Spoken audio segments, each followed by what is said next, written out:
Welcome to The Explainer. Today, we're diving into a genuinely fascinating medical mystery. We're looking at a neurological puzzle where the human brain suddenly and very selectively just loses deeply ingrained basic knowledge. So, welcome to the strange and perplexing reality of Gerstmann syndrome. To really wrap your head around how bizarre this condition is, I want you to try something for me. Just take a quick second and look down at your own hands. You know your index finger from your thumb, right? You obviously know which is your left hand and which is your right. Now, I want you to imagine waking up one day looking at those exact same hands and completely losing the ability to identify your own fingers. Imagine someone telling you to turn left, and the very concept of left has just completely vanished from your mind. How does the brain simply forget something so fundamental? Well, that is the exact mystery we're unpacking today. Okay, let's dive right into this. Here is our roadmap. First, the bizarre tetrad. Second, origins of the syndrome. Third, inside the parietal lobe. Fourth, investigating the brain. And finally, treatment and rehabilitation. Starting with Section 1, the bizarre tetrad.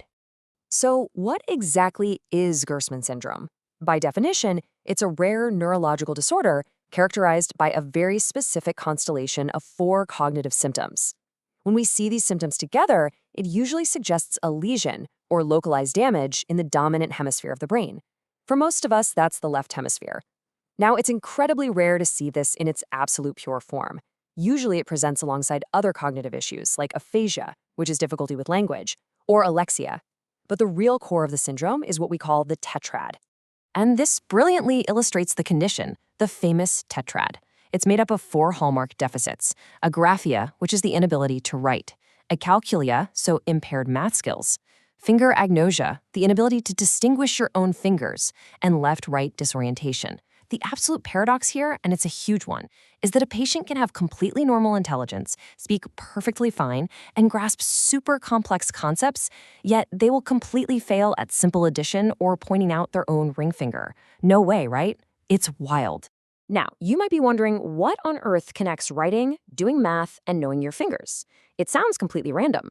Well, the original theory proposed that there's a Grundstörung, which is German for a fundamental disturbance or a common cognitive denominator that underlies all four of these faculties.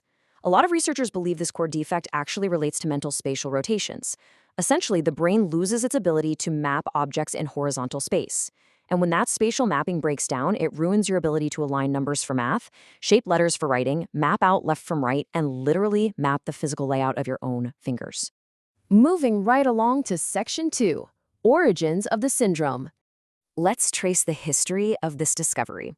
Back in 1924, an Austrian neuroscientist named Joseph Gerstmann first described a few highly peculiar cases presenting with this exact tetrad. By 1927, he officially named the syndrome, placing a really special emphasis on that weird combination of finger agnosia and agraphia. Then, in 1940, he published work arguing that this syndrome had massive diagnostic value for pinpointing exactly where a brain injury occurred. But fast forward to the modern era, and things get a bit more complicated. Today, neuropsychologists actually heavily debate whether this is a truly unified syndrome caused by one damaged brain center, or if it's really a disconnection syndrome where different intersecting brain networks just happen to get severed at the exact same time. Which brings us to Section 3, inside the parietal lobe.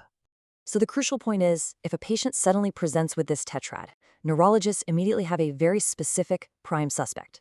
The scene of the crime is almost always the inferior parietal lobule in the dominant hemisphere. This is typically located right near that junction where the temporal and parietal lobes meet. To get super specific, we're usually looking at damage to the angular gyrus, known anatomically as Brodmann area 39, and the supramarginal gyrus, Brodmann area 40. You see, the angular gyrus acts as this incredible hub. It's responsible for translating visual patterns of letters and words into meaningful information. Interestingly, though, newer studies show that damage to the left middle frontal lobe can also cause these same symptoms. This strongly supports that modern idea we just talked about, that Gerstmann syndrome might happen when the white matter fibers connecting the frontal and parietal cortex get disconnected, rather than just from isolated damage to the parietal lobe itself. It's also super important to note that this doesn't look the same in everyone. There are actually two main types: acquired and developmental. Acquired Gerstmann syndrome happens in adults, usually after a traumatic brain event like a stroke or a tumor, and as I mentioned earlier, it often brings along aphasia. Developmental Gerstmann syndrome, on the other hand, is observed in children when they reach school age. It mimics severe learning disabilities, causing incredibly poor handwriting, terrible spelling, and extreme math struggles, sometimes even presenting alongside dyspraxia.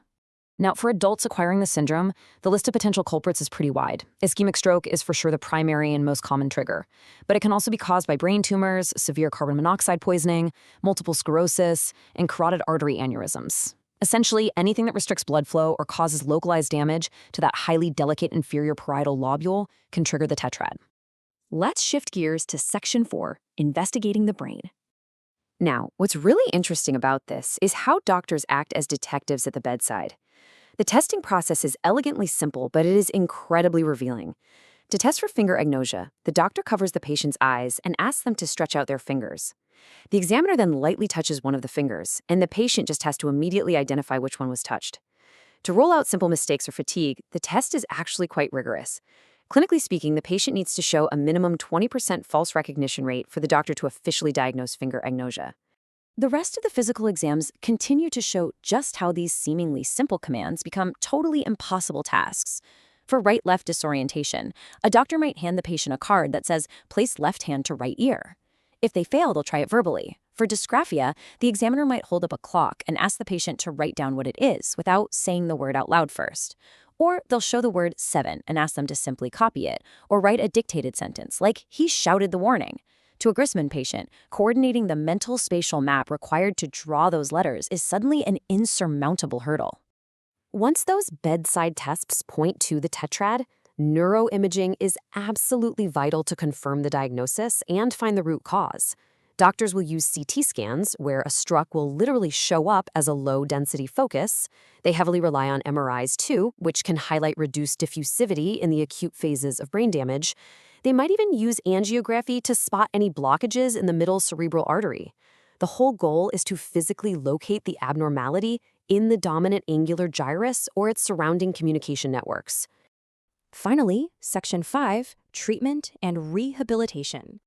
First, we kind of have to address a hard truth here. There is no specific cure for Gerstmann syndrome itself.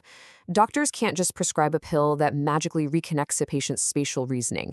Instead, treatment is strictly symptomatic and supportive. Medical teams have to focus entirely on targeted cognitive rehabilitation, or, if they're lucky, surgically fixing the underlying issue that caused the lesion in the first place. Because the brain's networks are so deeply interconnected, recovery really takes a village. It requires a multidisciplinary approach. Neurologists might step in to remove reversible causes, like draining a hemorrhage or extracting a tumor. From there, occupational therapists work to help the patient regain basic daily functioning. Speech therapists are absolutely crucial, especially for kids with developmental Gerstmann, to tackle those language delays.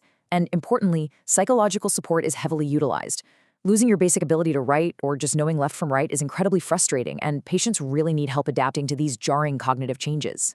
Let's move to how practical solutions come into play here. While the brain is healing or adapting, modern technology becomes a crucial prosthetic. For school kids and adults alike dealing with acalculia and dysgraphia, everyday devices like calculators and word processors on tablets or phones become absolute game changers. They serve as vital coping tools. They bypass the brain's damaged spatial mapping entirely, allowing the patient to just continue functioning and communicating in the real world. So what is the long-term prognosis? Well, there's definitely hope. As the medical literature notes, patients with Gerstmann syndrome may show an excellent recovery after intensive rehabilitation and treatment. Because the brain relies on neuroplasticity to route around that damaged parietal lobe, adults can absolutely see their symptoms gradually diminish over time. However, it's pretty widely noted that acalculia, the mathematical impairment, is often the most stubborn symptom of the bunch, usually facing the longest delay in recovery. To wrap things up for this explainer, here are your big takeaways. Gerstmann syndrome is a rare, absolutely fascinating tetrad of cognitive deficits: agraphia, acalculia, finger agnosia, and left-right disorientation. It essentially disconnects deeply ingrained spatial and semantic knowledge. We know it's highly localized, usually pointing right to lesions in the dominant inferior parietal lobule or those intersecting frontal networks. And finally, a dedicated, multidisciplinary rehab team is the absolute gold standard for giving patients their lives back. Which leaves us with this final, kind of provocative thought. We go through life trusting that our fundamental grasp of the world, up, down, left, right, even our own bodies, is rock solid. But if a tiny, localized lesion in the brain can instantly erase your understanding of your own fingers and your ability to tell left from right, what other realities is your brain quietly, actively constructing for you every single second of the day? It truly highlights the incredible, unseen work happening inside our heads right now. Thank you so much for joining me on this explainer. I hope you found it as fascinating as I do. Keep asking questions, and I'll catch you next time.